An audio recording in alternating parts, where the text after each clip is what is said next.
di antara jutaan orang di Jakarta ini, mungkin kita 1 juta orang ini yang menghabiskan malam ini untuk diskusi buku.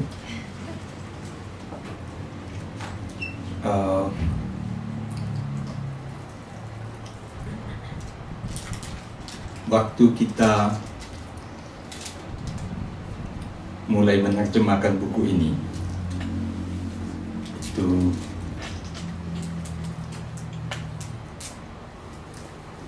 ada satu semangat bahwa kita ingin buku yang terbit tahun 1995 ini menjangkau publik yang luas di Indonesia. Nah, tahun 2022, hampir 2 dekade setelah bukunya terbit dalam bahasa Inggris, kita baru berhasil menerjemahkan buku ini. Dan saya sendiri berpendapat bahwa sesuatu yang sangat disesalkan bahwa buku ini membutuhkan waktu 2 dekade untuk sampai kepada pembaca bahasa Indonesia. Ini tidak tahu nih setelah diterjemahkan apakah sudah menjangkau pembaca Indonesia atau belum. Kalau dulu alasannya adalah karena dalam bahasa Inggris tidak dibaca sekarang setelah di dalam bahasa Indonesia. Tapi dengar-dengar dari kawan-kawan margin kiri ini sudah mengalami cetakan kedua. Artinya sekitar 2000 eksemplar buku ini yang sudah menjangkau pembaca.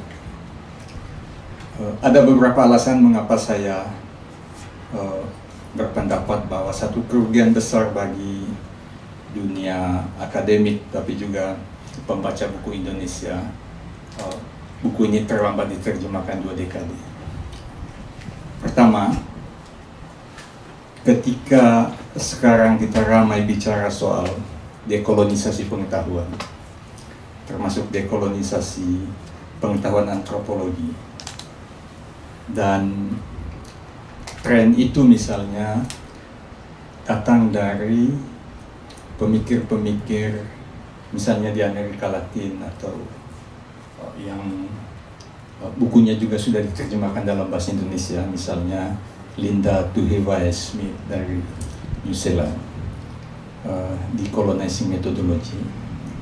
Jadi tren bicara soal dekolonisasi pengetahuan, dekolonisasi universitas, itu baru mulai diperbincangkan di pembaca buku dan intelektual Indonesia hari-hari ini. Tetapi Beni Giai sudah melakukannya 2 dekade yang lalu, tahun 3 dekade malah ya, 1995 ya. Dan kita sebagai pembaca di Indonesia atau intelektual Indonesia memang masih melihat bahwa filsafat atau teori-teori antropologi atau teori-teori ilmu sosial yang mendalam itu harus berasal dari Barat. Dan banyak intelektual kita adalah intelektual yang mereproduksi pemikiran Barat lalu diterapkan di dalam konteks kita di Indonesia. Dari ujung ke ujung itu kita adalah konsumen teori-teori kritis yang datang dari luar. Jarang sekali ada filsuf Indonesia misalnya yang disebut filsuf Indonesia, misalnya orang seperti Bang Rocky Gerung yang tidak pernah menulis tapi dianggap filsuf karena sering berfilsafat di TV misalnya. Jarang sekali ada intelektual dari ujung sampai ujung Nusantara ini yang punya pikiran mendalam, yang berteori secara sosial berdasarkan riset yang dibangun di sini. Ada belasan superstar di ilmu antropologi di luar yang studinya dilakukan di Indonesia. Jarang ada orang Indonesia di dalamnya. dan kita mereproduksi pengetahuan mereka tentang masyarakat kita. Dan dalam konteks itu Beni Giai tenggelam selama 30 tahun sebelum buku ini keluar. Dan cukup mengagetkan bagi kita, misalnya buku ini sudah mulai menimbulkan riak-riak tanggapan di kalangan pembaca Indonesia.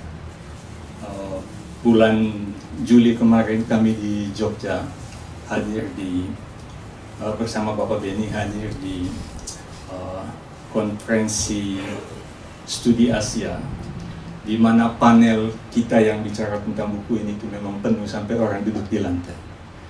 Lalu saat diskusi bukunya juga itu banyak yang hadir, lebih dari 150 peserta. Dan besok di UI diadakan simposium khusus tentang dekolonisasi antropologi Indonesia, di mana penulis buku ini diundang sebagai pembicara kunci. Butuh 30 tahun bagi buku ini untuk mulai dapat di hati pembaca, dan saya ketika mendapat kepercayaan untuk menulis kata pengantar buku ini, tahu pasti bahwa buku ini akan menemukan tempatnya di kalangan intelektual Indonesia dan akan menimbulkan gelombang-gelombang keresahan dan membuat kita berpikir ulang tentang antropologi, tentang penulisan sejarah, dan tentang bahkan tentang teologi untuk yang studi agama. Nah,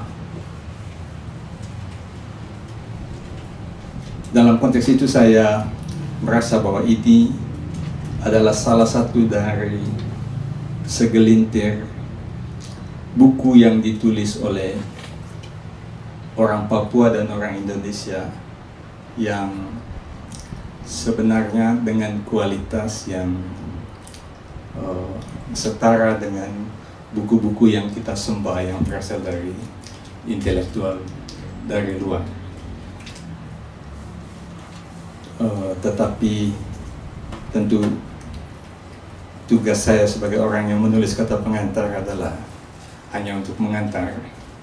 Sekarang berada di tengah kita penulisnya sendiri, dan biasanya memang diskusi buku itu makin sedikit orang makin bagus, ya, karena kita akan ada kesempatan untuk bercakap secara mendalam. Nah, proses kita malam ini adalah kita dengarkan dulu Bapak Beni sebagai penulis buku untuk mengecek apa saja yang masih diingatnya dari buku yang ditulisnya.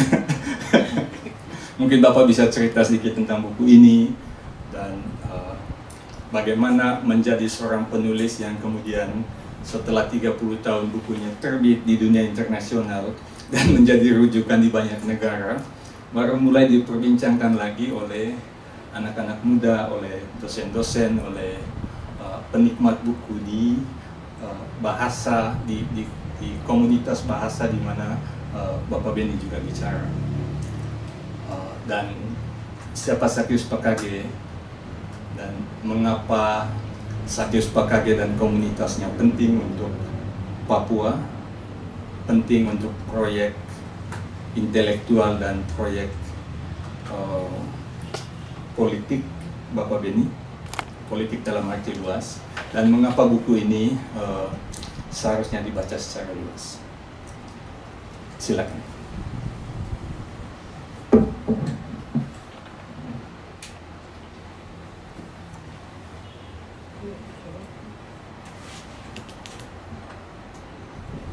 Langsung aja. Silakan.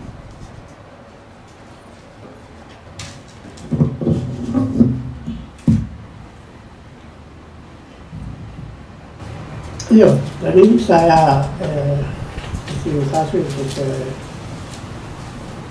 teman-teman sini yang sudah saya sudah bawa ke sini, dan ya saya dikasih kesempatan untuk menjelaskan Sakeus Pekarge ini. Ini sebenarnya tokoh dari orang di kampung saya tahun 65 dari Imam saya masih SD kelas 4-5 begitu. Ya, orang tua kalau saya, kalau bapak ibu saling ribut begitu kan mereka selalu ribut ke Sakeus. Kok tidak ingat kan yang Sakeus bilang kan berbaik dan begitu itu. Juga pas di kampung itu kepala suku kalau panggil orang selesaikan masalah selalu rujuk ke Sakeus. Banyak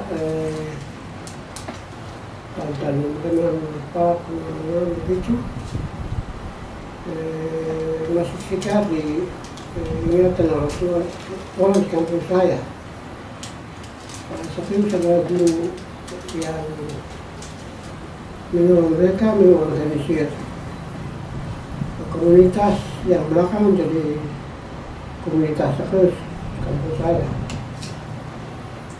Cerita tentang dia itu lupa sampai saya tahun 80-an. Saya pergi ke sekolah seminar, saya di seminar di Manila. Baru saya membaca, karena saya belajar sejarah gereja, begitu. Saya membaca seorang misionaris membuat cerita tentang Sakeus ini di bulan September tahun 50. Mereka bergerak dari salah satu kabupaten Pamea yang sekarang masuk ke Papua Tengah. Bergerak dari satu komunitas ke komunitas lain ke suku lain selama 2 bulan. Pergi 2 bulan kembali dan orang ini kasih gambaran yang bagus tentang Sakeus. Jadi saya mulai pikir tentang menulis tentang dia. Lalu saya kembali ke Jayapura, selesai seminar di akhir tahun 84 di sini, dan saya pergi ke kampung cerita lagi tentang Sakeus. Cerita mulai menarik dan karena saya latar belakang pendidikan itu sarjana mudanya psikologi, baru ya setelah itu teologi sejarah gereja. Saya pikir bagus kalau saya pergi belajar antropologi supaya bisa dapat gambaran tentang hidup orang ini. Karena begitu saya sampai ditanya misionaris, semua orang itu suka dia.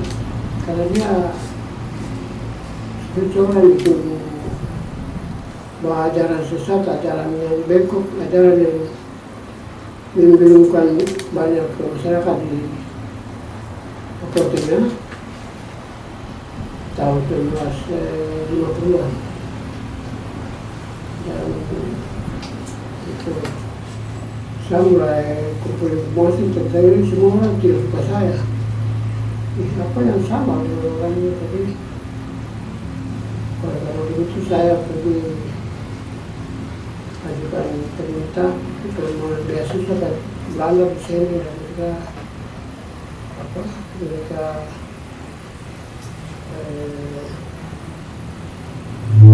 izinkan saya pergi belajar di Belanda pada antropologi itu selama 8 tahun, lalu bikin tesis tentang dia.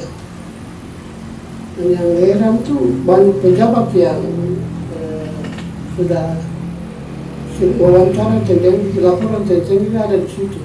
Jadi saya bikin buku tentang dia, tapi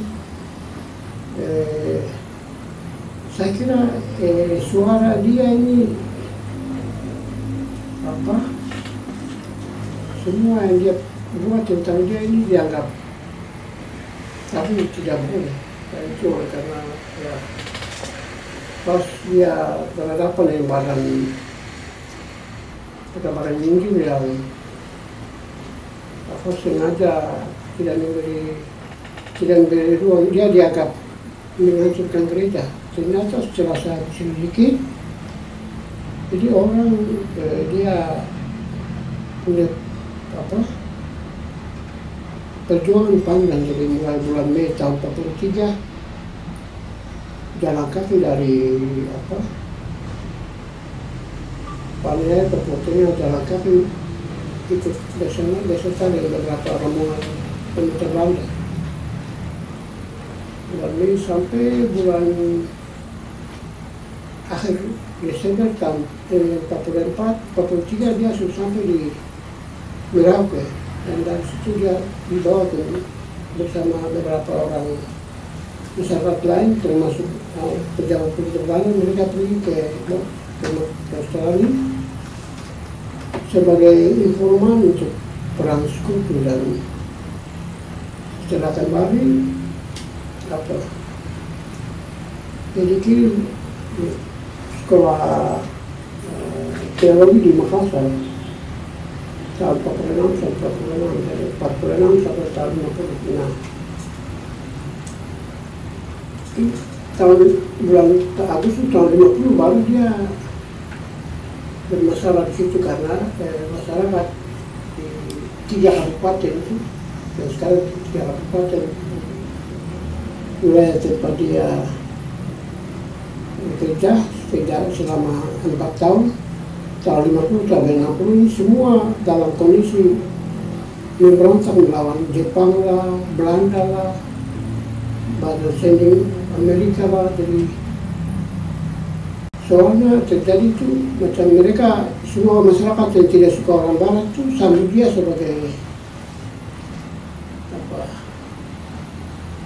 tokoh yang bisa mereka manfaatkan. Jadi dia ubah banyak peraturan pemerintah Belanda waktu itu, karena daerah itu dibagi atas 2 wilayah, sebagian diserahkan ke badan Protestan, badan Katolik, sebagian lagi Katolik. Nah, pas dia berasal dari daerah yang pemerintah Belanda tetapkan sebagai Katolik, dan waktu dia kembali di kampung, semua orang tahan dia untuk tinggal di situ dan bikin agama. Jadi itu pemerintah Belanda juga, polisi Belanda, badan sipil Belanda tidak suka dia sampai. Tapi dia waktu dia pulang dia manusia baru. Dia tidak percaya pemerintah Belanda, tidak percaya misi Katolik, tidak percaya misi Protestan. Dia bilang, saja kamu ya datang bawa agama ini, ya sudah bikin perang hancur sekarang di dunia. Kenapa kamu datang? Satu. Yang kedua, agama yang kamu bawa ini sudah tidak tolong dunia, kamu tidak akan tolong kami, jadi kamu pulang. Dengan begitu dia coba revitalisasi agama masyarakat itu dan kearifan masyarakat. Jadi dengan begitu dia mulai bangun komunitas-komunitas sendiri untuk counter orang Barat, baik itu Protestan, Katolik, ya bikin agama sendiri. Dan ya karena memang sampai tahun 1950 Agustus orang sih sedang menolak semua badan kekabaran ini dan pemerintah Belanda. Jadi hanya mereka ambil dia untuk sebagai pengayom untuk kembangkan dan melindungi diri dan semangatnya untuk resistensi terhadap orang Barat. Mulai tahun bulan Oktober sampai tahun 50, dia strategisnya bagus. Jadi dia panggil masyarakat kampung masing-masing, semua kepala-kepala kampung, dia suruh mereka bikin komunitas semacam jemaat umat, tapi dia pakai itu komunitas dia sendiri. Jadi dia mandiri, yang bertanggung jawab untuk bangun komunitas itu orang sendiri, mereka sendiri. Lalu dia coba bangun kampung yang bersih, karena masyarakat itu punya tradisi suka bangun kebun di rumah. Terus mereka bikin satu kebun besar untuk mereka bisa hidup bersama, karena memang mereka sudah belajar dari krisis kehadiran Jepang di situ tahun 1942 sampai tahun 45 di Pegunungan Tengah. Jadi dengan begitu dia menjadi kunjungan ke kampung-kampung, arahkan mereka tanam sayur di kampung yang bersih, pagar, datangkan dia mengajar, guru-guru lain yang orang lain yang bisa dia mengajar. Tapi oleh karena begitu dia mulai populer, mereka rasa dia akan halangi semua pendaparan Injil, baik Protestan maupun Katolik maupun polisi juga tidak bisa yakinkan polisi Belanda waktu itu, tidak bisa yakinkan masyarakat. Jadi akhirnya mereka bulan Februari tahun 52 sampai tahun April bulan 52 itu mereka tangkap dia 3-4 kali sampai tahun bulan Juni mereka kembalikan dia sebagai seorang mengumpulkan dia sebagai mengalami gangguan jiwa, dan mereka buang dia ke Jayapura. Nah, waktu saya mulai bikin penelitian itu masyarakat itu mereka kenal dia sebagai guru kearifan. Jadi dia revisi cara berpikir teologi orang Protestan lama itu. Jadi kalau orang Protestan bicara tentang Kristus yang akan kembali bawa zaman bahagia, tidak itu. Dia tidak akan datang kecuali kalau kita bikin kebun yang baru. Karena dalam kerangka berpikir masyarakat itu, ya kalau dunia ini akan berubah kalau kita sendiri ambil langkah tertentu, kita buat inisiatif tertentu, dan kalau dengan inisiatif kami semua akan baik. Jadi mereka berpikir itu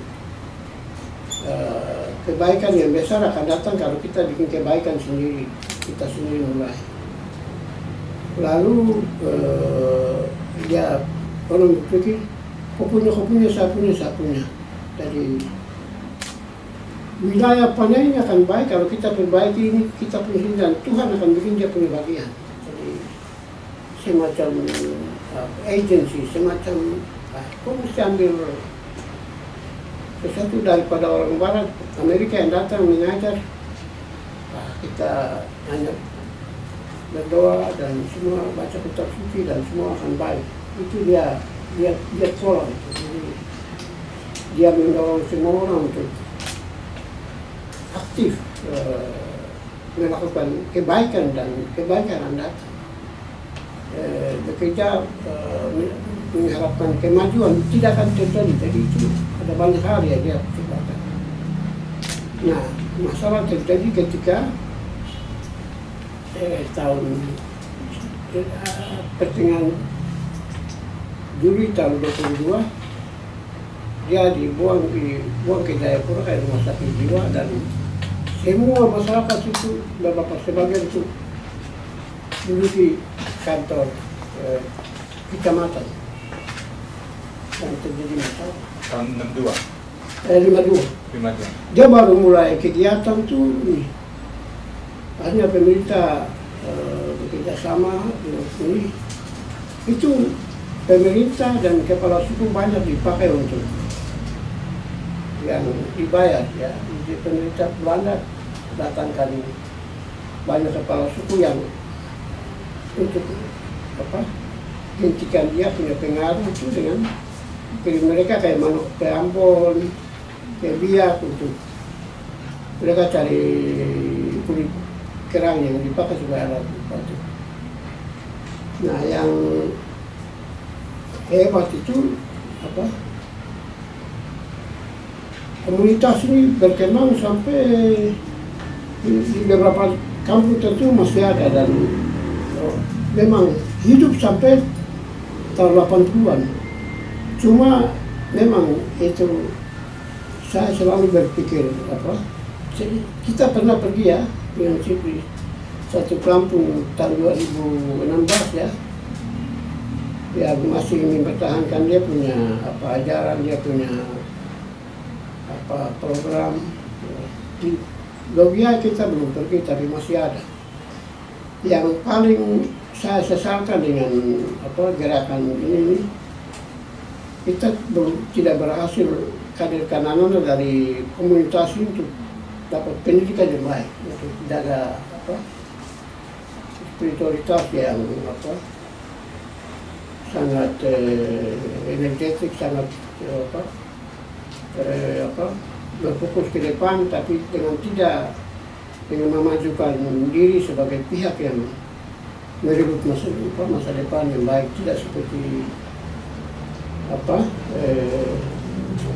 pemerintah. Jadi yang terakhir tahun 2022 lalu saya pergi, mereka minta gereja untuk kumpulkan mereka bikin satu persekutuan.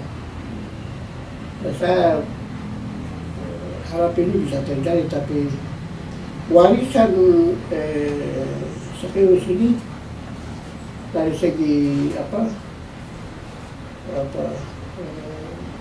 keaktifan masyarakat menjaga warisan spiritual dia, tapi juga program dia untuk bisa membangun kampung-kampung yang bersih, hadirkan generasi yang percaya diri. Itu tidak bisa kita promosikan.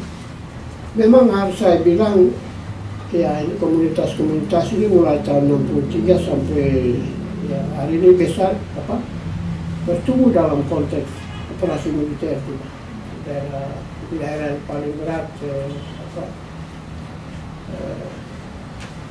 dan itu yang kalau saya ingat Sakeus ini itu kayak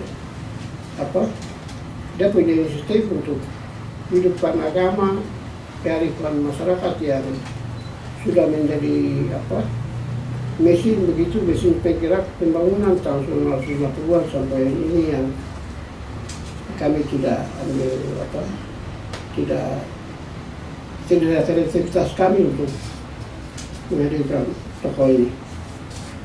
Saya kira itu saja dulu ya. Kalau ada pertanyaan nanti kita bisa. Baik,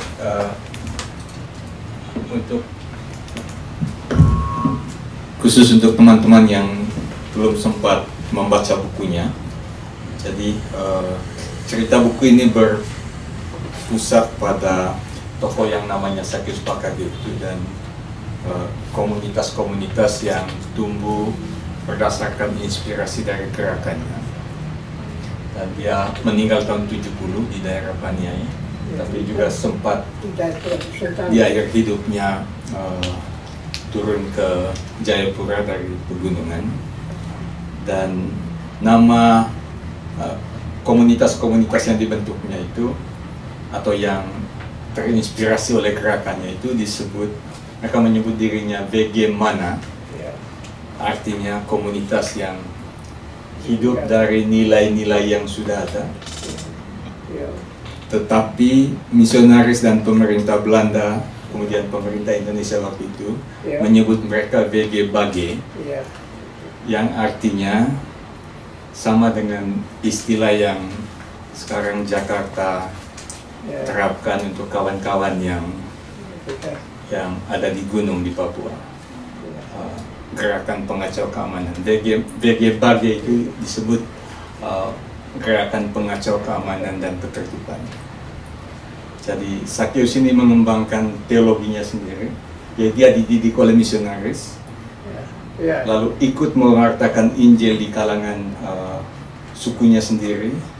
Tetapi agama yang diajarkannya itu adalah bukan agama versi orang yang mendidiknya, tapi agamanya versinya sendiri, di mana dia dalam salah satu bab buku ini merevitalisasi teologi pribumi, mengkombinasikannya dengan teologi Kristen, lalu membangun komunitas yang di satu sisi mengadopsi agama Kristen, di sisi lain mengembangkannya dalam oposisi terhadap karakter kolonial dari agama Kristen yang ada pada waktu itu.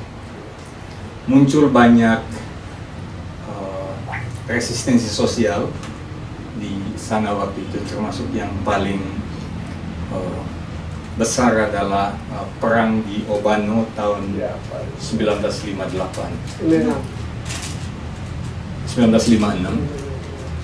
dan kelompok ini dituduh sebagai penghasut di belakang. Tapi karakter dari kelompok ini memang anti kolonial dari awal dan menganggap bahwa agama yang dibawa dari luar itu nilai-nilainya sudah ada pada mereka. Betul. Dan mereka mau mengembangkan itu untuk memperkuat diri mereka. Mereka punya program-program dan tetapi ini dianggap sebagai pengacau keamanan karena mereka menentukan arah mereka sendiri. Lalu mereka mengalami persekusi yang luar biasa, termasuk dia sendiri di penjara. Dan Bapak Beni ketika menulis disertasi memang kemudian memilih untuk menulis tokoh ini dan komunitasnya, di mana orang tua Bapak Beni adalah murid yang di bawah tanah masih menghidupkan semangat dari Sakyus Pakage ini. Itu yang sekarang kita jadi seorang antropolog yang studi tentang komunitasnya sendiri. Itu sangat jarang dalam antropologi pada zaman itu. Baru sekarang kita tahu itu namanya autoetnografi. Ya, dulu kita didorong untuk studi tentang kebudayaan orang lain yang asing. Tapi sudah sejak tahun 95 kita sudah punya tokoh yang menulis dengan metode yang kita sebut sekarang autoetnografi. Yang kedua adalah fokus studi yang menggali orang-orang kala. Dan karena mereka ini dianggap sebagai pengacau keamanan, berusaha memahami mereka, memahami konstruksi berpikirnya, memahami mereka dalam konteks. Dan kemudian melihat bahwa, tunggu dulu, mereka ini bukan BG-BG, tetapi mereka dipersekusi karena sesuatu yang lain. Itu juga pilihan sulit, karena kita tahu studi ini dilakukan pada masa Dom, ya, pada masa mungkin seperti sekarang, seperti jurnalis yang naik ke gunung diduga wawancara teman-teman BG-BG yang generasi baru, ya. Lalu berusaha memahami mereka dalam konteksnya, memahami agenda mereka. Jadi itu konteks dari, dan menariknya adalah kemudian studi itu yang buku ini mengkombinasikan pendekatan antropologi tadi dengan autoetnografi itu, tapi juga dengan studi sejarah, tapi juga studi teologi karena dia berusaha memahami konstruksi ajaran ketuhanan dari kelompok Sakyus Pakage dan komunitas ini. Itu juga studi yang agak unik, ya. Biasanya kita di kerangkeng dalam studi, kamu antropologi, kamu sejarah, kamu teologi. Tapi buku ini 30 tahun lalu secara Bapak Beni menyebutnya di sini sebagai pendekatan eklektik.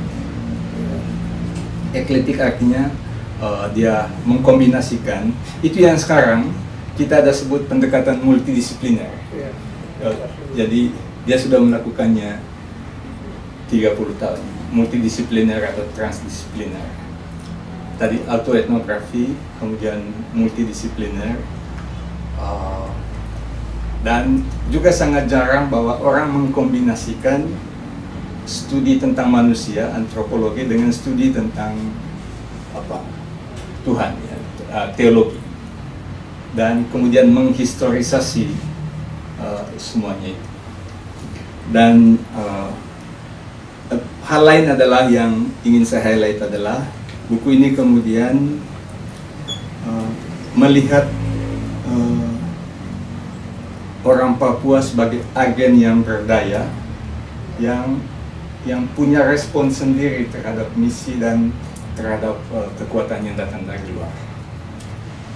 Nah, itu juga studi yang jarang, dan studi ini, nah ini kami akan diterima oleh kawan-kawan UI besok, di mana sejarah dari Departemen Antropologi UI adalah sejarah di mana generasi-generasi awal antropolog Indonesia, termasuk Profesor Kuncharaningrat yang kita sebut Bapak Antropologi Indonesia, juga pada masa itu melakukan penelitian di Papua. Tapi fokusnya berbeda. Kalau publikasi-publikasi Departemen Antropologi UI waktu itu fokusnya kepada orang Papua sebagai apa yang mereka sebut sebagai suku terasing. Orang-orang yang disebut belum tersentuh peradaban. Kemudian antropolog-antropolog barat, termasuk yang antropolog yang misionaris pada masa itu, menyebut orang Papua sebagai orang-orang dari zaman batu, orang Stone Age. Tetapi pada saat yang sama ada antropolog Papua yang studi tentang masyarakatnya sendiri, memakai metodologi multidisipliner dan mencoba melihat orang Papua sebagai agen yang menata hidupannya sendiri, yang disebut gerakan pengacau keamanan, tetapi mereka punya agenda. Jadi itu yang menurut saya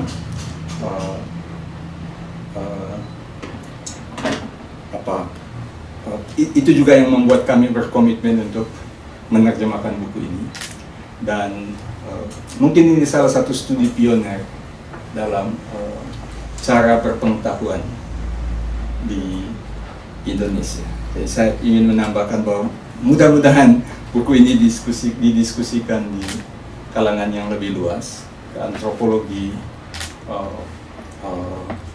teolog, sejarawan. Kita bisa belajar dari Papua bukan hanya untuk terutama untuk mendekolonisasi pikiran kita sendiri tentang masyarakat kita. Tapi saya bisa terlalu banyak, jadi saya berhenti di sini. Saya tambah sedikit ya. Jadi memang kami ya pendeta itu diajar untuk ya dorong terima umat itu sebagai manusia yang bisa. Jadi kita mesti perempuan kah, orang-orang kecil kah, orang-orang yang dikucilkan, dikorbankan, itu kami sudah diajar untuk harus tolong orang-orang itu untuk temukan diri. Jadi itu memang termasuk psikologi yang kami belajar sarjana muda itu kami diajar untuk psikologi yang namanya psikologi pertumbuhan. Semua orang itu bisa. Perempuan yang kita anggap tidak bisa, dia bisa. Itu memang apa? Dan memang kami punya kultur itu juga yang orang hormati saya sini karena dia lihat itu, dia selalu bilang, semua orang ini dilahirkan dengan sayap untuk terbang, siapapun lihat. Jadi itu yang orang tua ingat.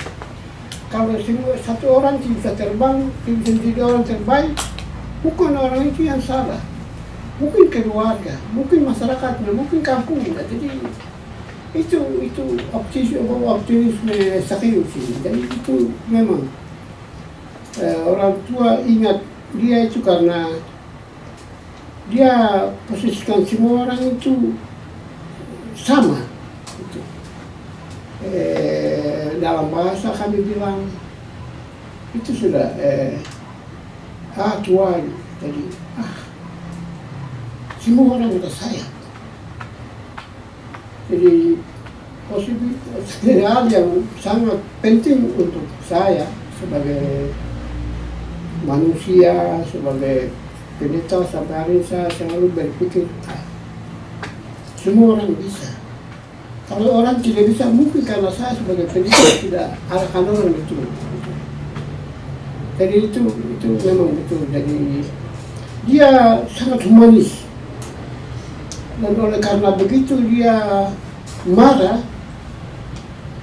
waktu tahun 50, waktu ada orang Barat, orang Amerika yang bawa Injil dan anggap orang di situ sebagai orang yang tidak mampu, pemakan manusia, orang primitif. Oh, dia marah sekali. Tidak.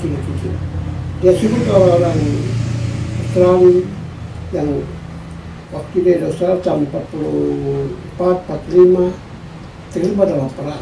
Tidak. Kamu tidak bisa ajar kami dengan bahasa-bahasa begitu. Jadi itu dia, sehingga ajaran yang dia mulai bangun di waktu dia kembali ke masyarakat bulan Agustus tahun 50 itu tidak. Hidupkan api itu, hidupkan energi itu orang ini. Jadi memang terima kasih tadi saya dikasih. Jadi saya harap itu ini jadi berguna untuk. Saya selalu bilang kayak masih saya baca buku ini. Dan dia punya apa? Dia punya energi yang mendukung orang untuk counter teologi yang merendahkan manusia orang ini. Jadi itu terima kasih tadi kasih saya, tapi itu bukan. Ya, sekarang saya kasih kesempatan kepada teman-teman untuk komentar atau bertanya atau berefleksi atau mempresentasikan buku baru. Silakan. Bang Sipri. Ya, silakan. Aku ngomong aja kali ya. Oke. Oh, bisa. Malam, Pak Pendeta Benny. Bang, iya. Bang Sipri.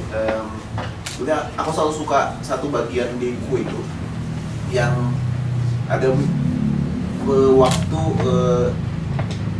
soal doktrin gereja sebetulnya ya. Yeah. Di mana sebetulnya dari kelompok Zakius Pakage itu sebetulnya mencoba kayak bernegosiasi saat misionaris itu datang. Kan mereka bilang, oh zaman penciptaan seperti apa, nanti orang-orang setelah wafat itu kemana. Yeah. Nah, di situ selalu ada proses negosiasi di antara warga lokal dengan ajaran itu. Nah, tapi aku selalu sulit untuk memahaminya gitu, Pak Pendeta dan juga Bang Sipri. Sebetulnya kayak gimana prosesnya sampai akhirnya itu bisa ketemu pemahamannya itu, Pak Pendeta Benny. Terima kasih, Pak. Pak memberkati. Memang ini jadi konflik berat dari mulai tahun 1935 itu orang Belanda sudah masuk ke wilayah itu, dan mereka begitu datang tahun 36 ada rombongan Belanda yang kedua tahun 37 mereka mulai bangun pos pemerintah itu, dan polisi mulai keluar ke kampung, dan itu masyarakat tidak bisa, kamu mesti minta izin. Mereka ada semacam apa diktum itu di masyarakat. Kau punya, saya punya. Jadi kau tidak boleh lewat batas tanah. Jadi kalau polisi sudah dikasih tempat, dia tidak boleh setelah dikasih tempat bikin pos langsung ke kampung kamu, tidak bisa. Dia mesti minta izin. Dan itu memang perang mulai. Jadi mulai begitu Belanda mulai duduk situ, perang sampai tahun 37, 6 bulan kemudian perang, 6 bulan begitu. Jadi semua ini perang sampai selesai. Jadi kami memang diajar untuk harus lihat mana yang kau punya. Kau tidak boleh lewat ambil orang punya tanah, berburu di mana, tidak bisa. Dan Belanda langgar itu, dan memang itu soal. Jadi kami bilang itu argumentasi agama Sakeus, dan komunitasnya itu argumentasi yang dalam keadaan marah. Nah, yang soal besar itu Sakeus ini sudah punya, dia tidak seperti yang lain karena dia belajar kitab suci di Makassar selama 4 tahun, dan dia pakai kitab suci yang sama untuk menghidupkan, membaca kitab agama orang Mei untuk lawan orang Barat yang dan sudah sudutkan orang masyarakat situ, dan itu istilahnya itu bahasa teologi itu apologetik. Jadi dia coba dan saya di sini bilang ini mereka sedang baku lempar baku panah dengan panah-panah teologi sedang diarahkan satu terhadap yang lain, dan itu memang dalam kondisi emosi. Jadi memang itu terjadi. Jadi saya tidak tahu kalau ajaran itu mereka masih pegang, tapi ini anak panah teologi yang saling diarahkan satu dengan lain dengan emosi dan lain-lain dari itu mereka. Ya, jadi ini saya rasa sangat menarik bahwa buku ini merekam mungkin apa yang kita sebut sekarang sebagai pertarungan wacana ya, antara wacana keagamaan versi misionaris Barat dan pemerintah pada masa itu dengan wacana keagamaan pribumi yang menariknya dalam sebagaimana ditulis dalam buku ini, itu bukan wacana keagamaan tradisional saja, bukan tradisional versus modernitas, tetapi Sakeus Pakage itu melakukan revitalisasi dari agama wacana keagamaan tradisional ini, merumuskannya secara baru dalam rangka bertarung dengan wacana keagamaan dari luar. Dengan itu mereka mau memperkuat diri supaya tidak tersubjugasi dalam struktur kekuasaan kolonial, dan memang wacana keagamaan pribumi seperti itu memang di tengah situasi kolonial itu menarik banyak pengikut, dan di situ Sakeus juga membuat program-program yang mungkin yang kita sebut sekarang sebagai community development. Tadi kami mengunjungi kampung-kampung yang di mana ajaran Sakeus ini secara sembunyi-sembunyi masih dijalankan. Itu tahun 2016-2017. Gampang sekali tahunya di mana kampung pengikut Sakeus, di mana yang tidak. Yaitu yang pagar-pagar masih rapi, ada kebun di dalamnya, sampah agak kurang. Kita curiga ini pasti ajaran Sakeus masih kuat. Tapi belakangan semua dapat dana desa ya. Saya rasa semua sudah. Tapi itu yang kemudian dia menjadi dan menariknya adalah Bapak Beni merekam itu lewat studi antropologi dan sejarah, termasuk dari orang tua dan orang tuanya sendiri dan murid-murid Sakeus yang masih ada waktu itu. Tetapi kemudian ini diteoretisasi, dan ini juga yang sangat jarang dalam studi kita, penstudi dari Indonesia ya. Kita bisa sangat kuat dalam data, tapi sangat inferior dalam melahirkan teori. Lalu kita pinjam teori orang kulit putih, orang Barat atau orang luar negeri untuk menjelaskan data kita. Nah, Beni Gyai rupanya bebas dari inferioritas itu, dan dia bikin teori. Dan ini yang dia taruh di judul itu. Dia bilang, oh yang tadi pertarungan wacana keagamaan itu, dia bilang ini yang namanya indigenous religious discourse, wacana keagamaan pribumi. Ya, seluruh ajaran Sakyus Pakage itu dia sebut sebagai wacana keagamaan pribumi, bukan kearifan lokal,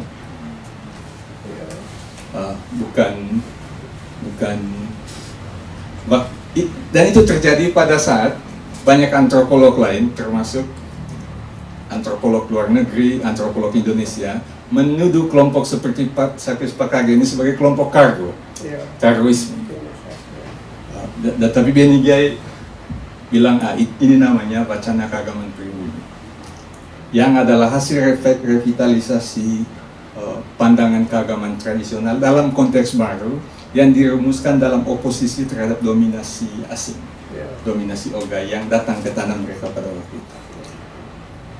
Lalu gerakan-gerakan mereka itu yang buka kebun, berdoa bersama, bikin koperasi, dan juga politik-politik sedikit ya. Mereka bakar pesawat ya. Itu yang dia sebut sebagai resistensi sosial politik. Jadi dia menteorikan itu.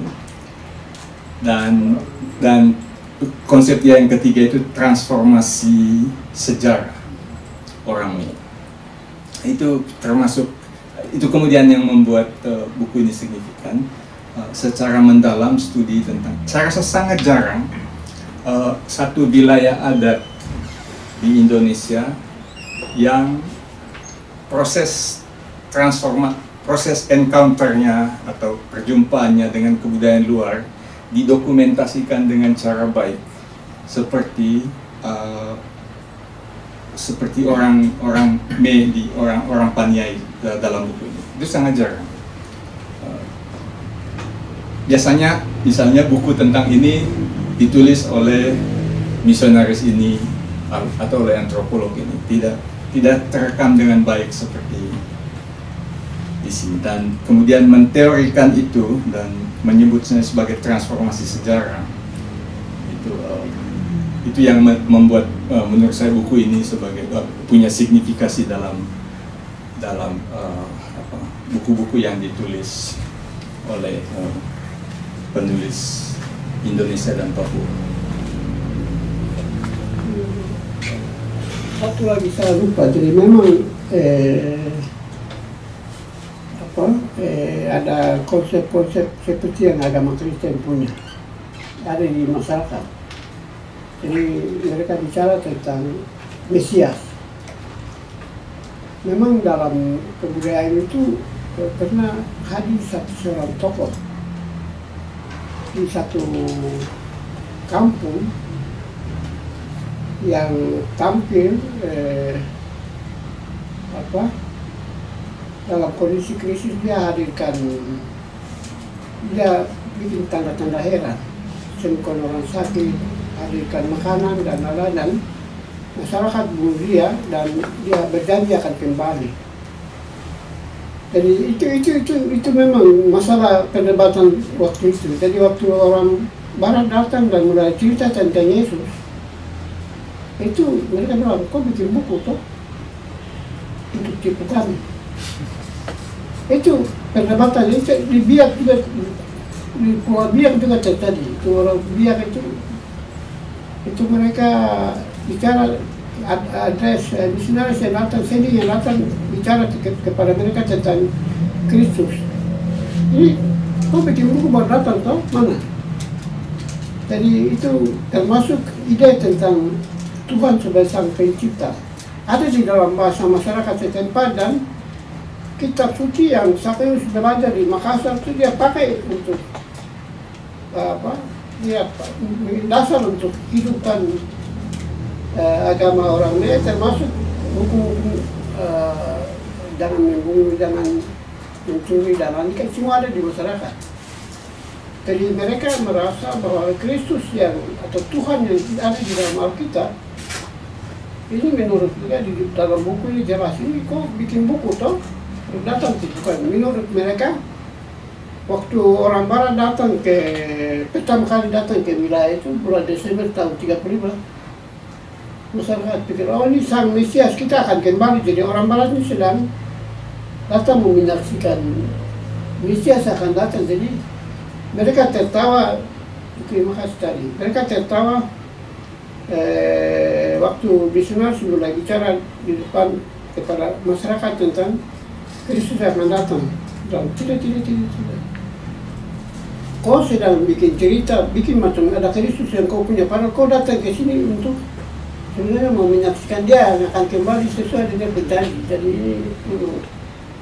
Jadi itu dalam konteks dua kebudayaan yang sedang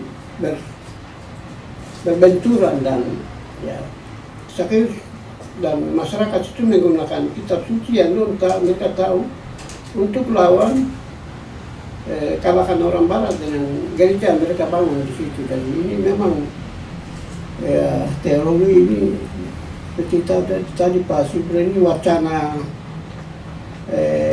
keagamaan yang dikembangkan dalam konteks dua kebudayaan sedang berbenturan satu dengan yang lain, dan ini memang realitasnya begitu. Terima kasih ya. Saya lupa tadi. Silakan. Terima kasih Bapak Beni, Pak Sipri. Saya masih belajar tentang Papua. Kalau ada yang keliru nanti mohon dibenahi saja. Pertanyaan saya untuk Bapak Beni, bagaimana pada waktu Bapak studi S3 itu mendapatkan ide atau ilham untuk menulis tentang komunitas Bapak sendiri? Karena keluarga dekat kan termasuk dari komunitas ini. Sedangkan dalam antropologi kita diajari untuk belajar tentang orang yang jauh, bukan tentang orang-orang di sekitar kita. Apa yang mendorong Bapak Beni pada waktu itu tahun 90-an memutuskan untuk menulis disertasi tentang Zakheus? Apakah pada waktu itu Bapak Beni sudah ada semacam keinginan untuk melawan hegemoni kah, atau melihat komunitas atau ingin menempatkan komunitas Bapak Beni sendiri dalam kacamata komunitas itu sendiri? Artinya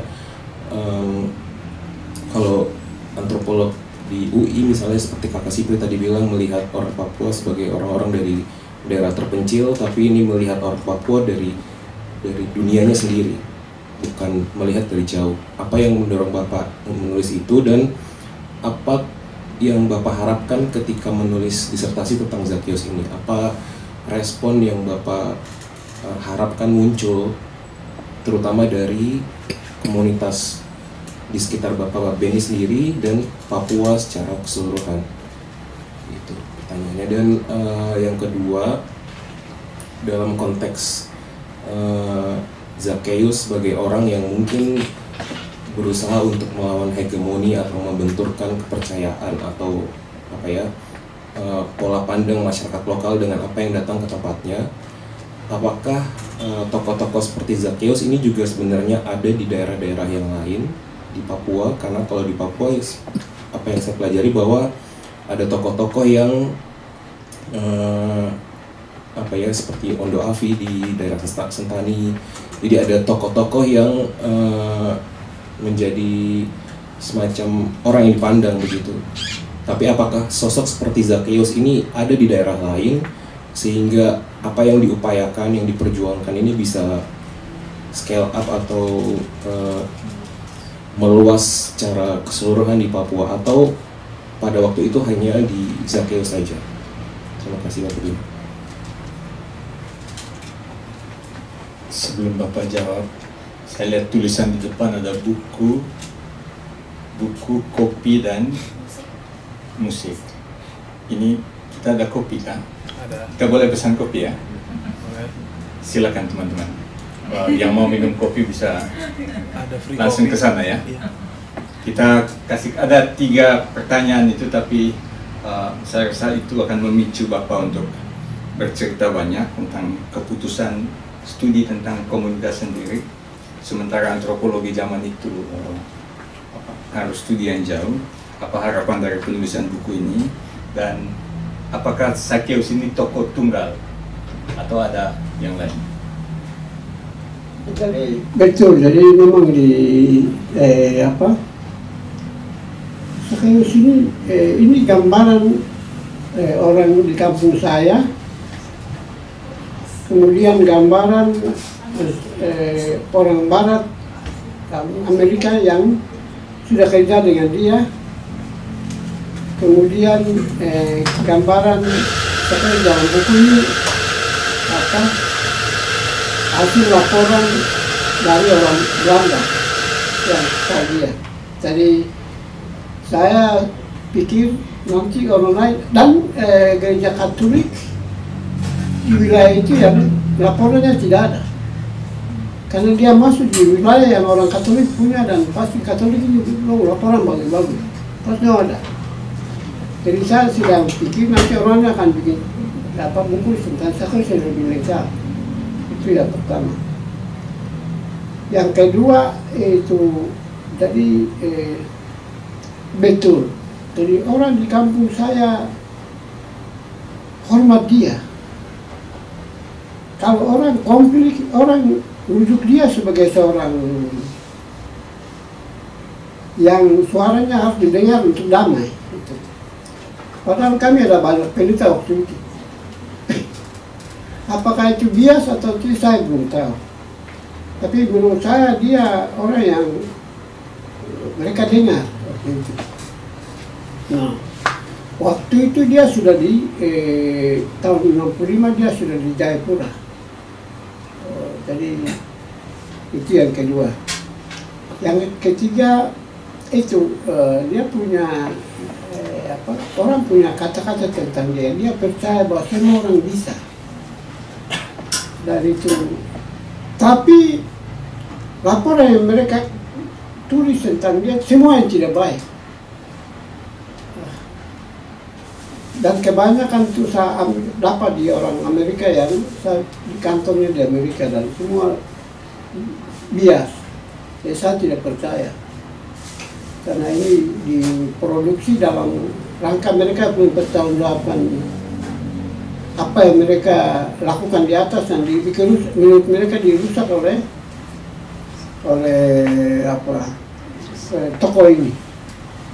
Yang berikut itu mereka punya pandangan yang negatif terhadap masyarakat di situ. Punya pandangan yang berpikir aja orang masyarakat ini orang bodoh, orang primitif. Mereka orang di situ harus dengar mereka orang Barat. Dan menurut saya dia bangun satu pandangan yang counter itu. Nah, tapi yang bagi saya paling penting itu orang ini dalam jangka waktu 2 tahun Kristen kan masyarakat yang sampai saat itu resisten terhadap agama Kristen. Saya kira dia melewati dalam hal mengkristenkan orang sekurang-kurangnya Kristen seperti yang Sakeus mau, yang kemudian menjadi Kristen terbagi Katolik dan Protestan dan berhenti perang oleh karena ajaran dia. Jadi itu yang bagi saya penting untuk angkat tokoh ini sebagai orang yang sangat getol, kasih ruang untuk semua orang. Menurut orang tua di kampung, tidak seperti yang lain-lain. Jadi Sakeus yang lengkap belum ada.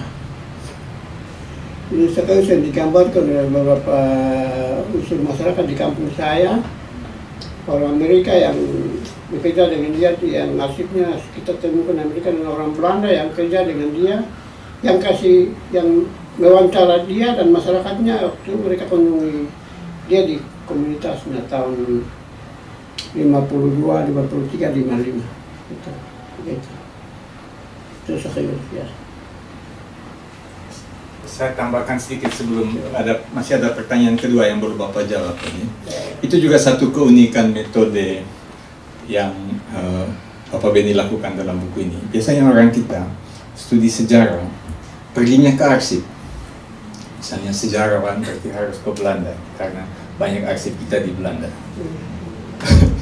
Tapi Beni Giai tidak, dia datang ke masyarakat tempat Zakheus hidup. Karena tentu saja banyak laporan yang ditulis oleh misionaris dan pemerintah Belanda waktu itu tentang Zakheus, dan itu tersimpan baik di arsip-arsip misi dan di mana-mana.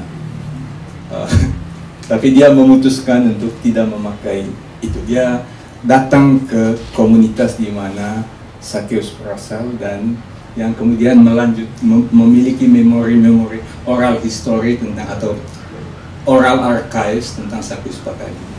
Nah, menurut saya ini satu terobosan metodologis yang mengagumkan untuk kita sekarang. Bahwa orang bilang kamu studi tentang masyarakat Indonesia, kamu harus ke arsip di Belanda lah atau di Amerika lah, tapi Beni Giai melakukan yang sebaliknya dan berdasarkan informasi oral history dari komunitas di mana Zakheus hidup, membaca arsip secara kritis. Jadi tidak melihat arsip sebagai sumber narasi sejarah yang benar, tetapi memilih jalur lain dan membaca arsip secara kritis dan kemudian meramunya menjadi satu narasi yang seperti ada dalam buku ini. Itu satu menurut saya mengapa buku ini penting secara metodologis. Yang belum Bapak jawab dari pertanyaan ini adalah apakah Zakheus ini tokoh tunggal atau sebenarnya bukan. Jangan malu mengaku bahwa Bapak mengabaikan banyak tokoh lainnya. Jadi memang dia dari kampung, beberapa kampung tolak dia. Oleh karena begitu dia Agustus tahun 20 dia mulai duduk di kampungnya, seluruh masyarakat datang berguru kepada dia dan kampung situ pikir dia ini jadi beban. Karena tiap hari masyarakat dari mana-mana datang dan mereka merasa dia ganggu kehidupan masyarakat dan mereka jadi dia ini sama seperti Yesus yang tidak diterima oleh masyarakatnya. Jadi waktu saya datangi mengapa Zakheus ini informasi dan karena baca dan kasih tahu ke masyarakat bahwa informasi tentang Zakheus dari kampung ini tidak ada, kampungnya sendiri. Sebab dulu bicara cerita tentang dia masing-masing bikin buku untuk melengkapi dan memang itu salah satu cara. Tapi saya bilang memang buku tentang Zakheus yang bersumber dari kampung ini kearsipan di Katolik, kemudian beberapa misionaris yang tidak mau memberikan laporan tentang Zakheus tidak ada. Jadi yang berikut itu memang saya mesti jelaskan juga. Apakah bangun komunitas di beberapa tempat itu, apakah Zakheus bangun atau atas inisiatif sendiri, itu juga soal. Karena dia hanya bisa menjalankan tugasnya sebagai seorang pembangun komunitas itu, yang dalam bangun komunitas itu dari Oktober 2000 tahun 50 sampai Juli tahun 1952. Dia jadi tokoh yang kontroversial sampai bulan Januari 51 sampai Februari April tahun 51 itu 4 kali dia keluar masuk penjara. Itu. Jadi memang sedikit bermasalah. dia tidak diterima oleh banyak orang. Dan saya kira dia sama seperti Yesus barangkali. Tapi saya betul-betul hormati dia itu. Semua orang bilang, semua orang berharga menurut dia. Semua dalam bahasa masyarakat itu, semua orang dilahir dengan sayap dan semua orang bisa. Dan itu saya terserah di situ. Optimisme terhadap semua orang. Itu. Tahun 2016 kami jalan ke Gunung Dipaniai, dan di salah satu hari itu kita menghadiri satu acara yang dilakukan oleh tiap tahun di warga di satu semacam wilayah adat atau mungkin kalau di sini kecamatan yang namanya DBI. Mereka merayakan tokoh seperti Sakeus yang namanya Vodeyo Kaipoga, Pendiri komunitas. yang juga mendirikan komunitas yang mirip dengan komunitas Sakeus. Salah satu komunitas. Tapi di wilayah adat yang lain. Yang menarik adalah menurut komunitas di situ, Vodeyo Kaipoga ini independen dari Sakeus. Tidak, Sakeus punya lain, dia punya lain. Tapi saya curiga ada hubungan di masa lalu, tapi mereka mengatakan tidak, ini sendiri. Jadi saya membayangkan bahwa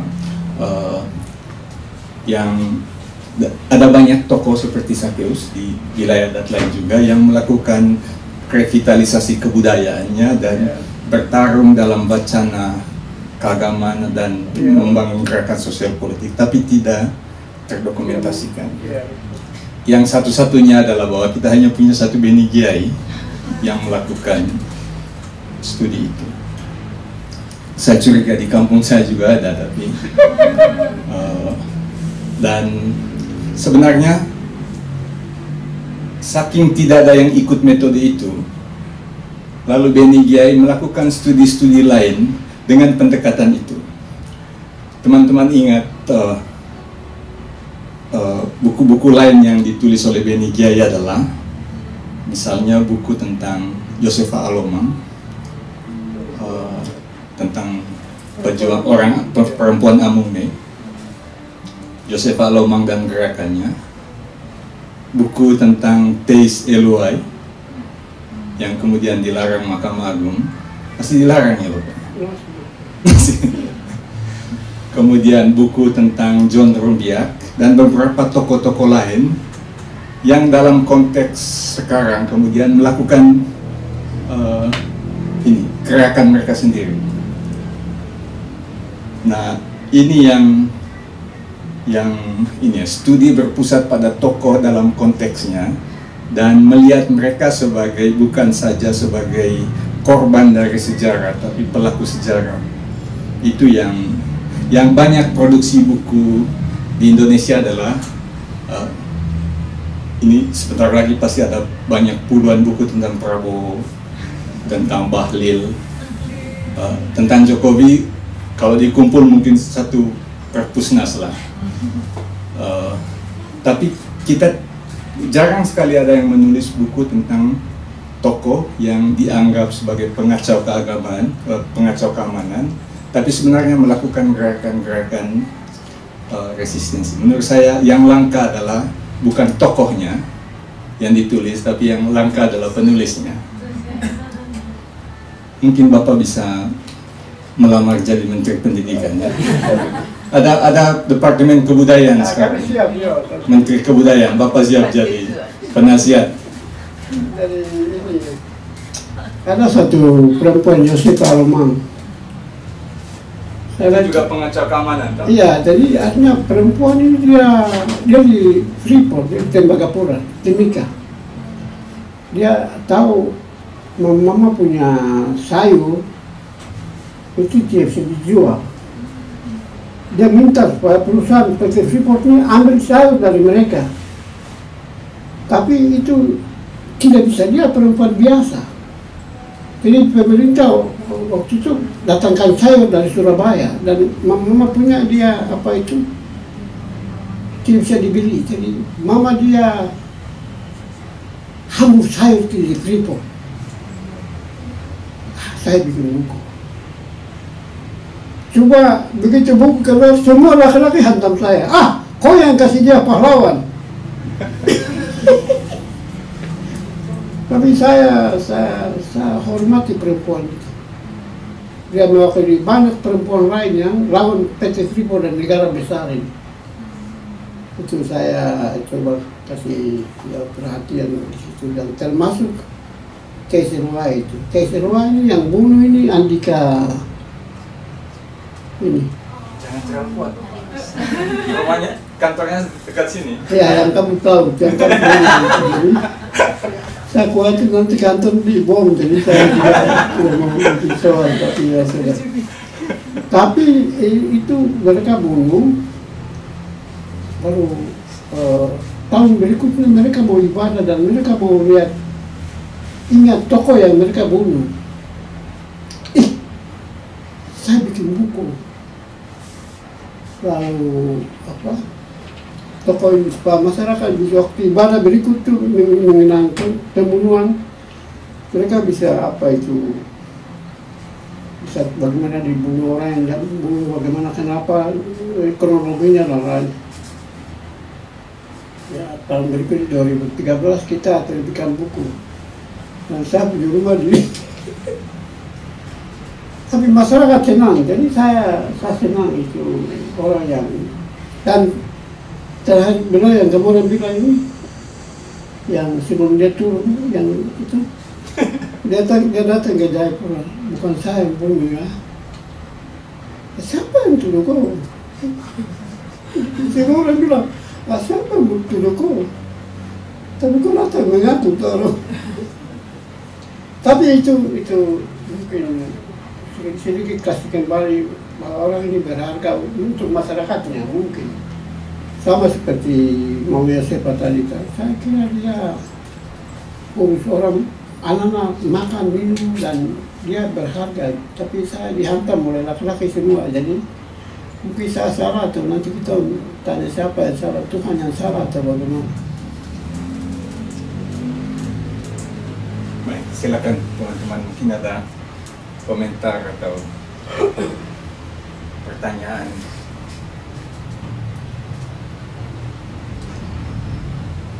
Mereka sudah bosan ya Pak? Saya kira nanti bagi kami saja. Ya? Nanti buku lain, itu baru nanti. Ada lagi teman-teman? Ada yang lewat, tapi ya sudah. Yang tadi yang pertanyaan tentang mengapa menulis tentang Zakheus itu, ada satu yang Bapak sembunyikan, yaitu jadi Bapak kan pendeta, lalu sekolah master teologinya itu di Filipina. Tentu saja pendeta lalu belajar teologi di waktu itu Filipina menjadi semacam epicentrum teologi progresif se-Asia ya, Asia Tenggara atau Asia ya. Ya banyak orang itu belajar teologi ke Filipina.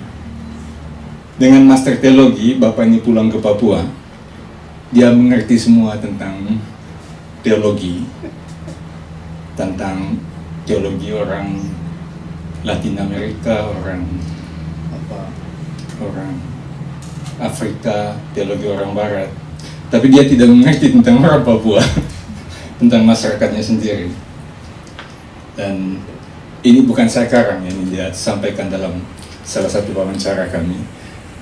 Lalu dari kebingungan tidak mengerti tentang masyarakatnya sendiri, tapi dia mengerti tentang konsep-konsep ketuhanan. Lalu dia merasa perlu belajar antropologi, dan antropologi itu adalah antropologi tentang Papua. Jadi jarang juga ya pendeta yang kemudian mengerti teologi, tapi juga merasa bahwa dia tidak tahu apa-apa ketika dia belum belajar tentang masyarakatnya. Nah itu yang dalam rangka persiapan simposium di UI besok ini, kita akan maksudnya karena ini diundang oleh atau diorganisir oleh Departemen Antropologi UI, Jadi pembicaranya adalah Papua dan dekolonisasi antropologi di Indonesia.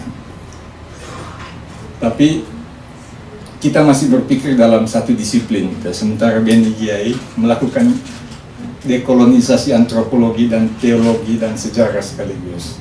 Jadi kita perlu memasukkan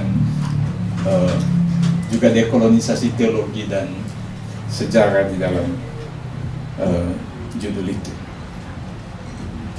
Dan rasa-rasanya untuk ilmu sosial dalam masyarakat Indonesia, dan saya juga yakin bahwa buku ini akan memprovokasi studi-studi tentang Islam, cara baru untuk studi tentang Islam dan agama-agama lain di Indonesia, untuk melihat wacana keislaman pribumi mungkin, tetapi sekaligus antropologis dan historis.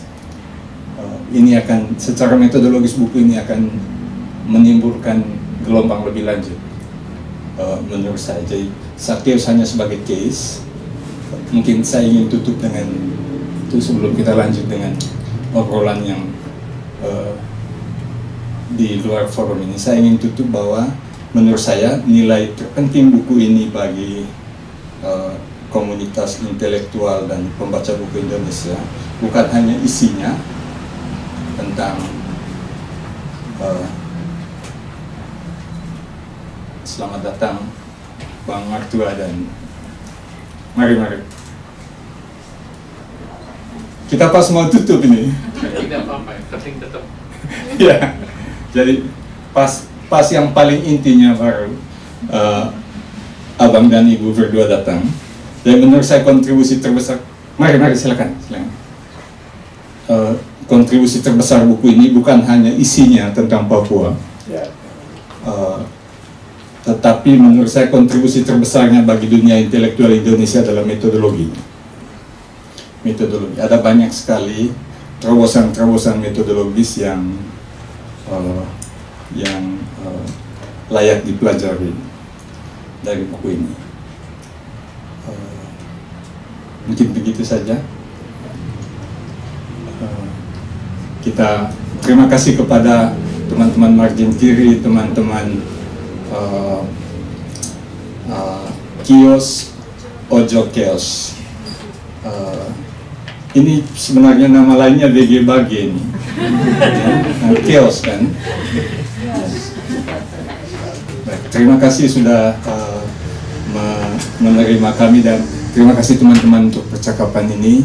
Mudah-mudahan berguna untuk perjalanan intelektual kawan-kawan selanjutnya. Terima kasih kepada Bapak Benny. Selamat malam.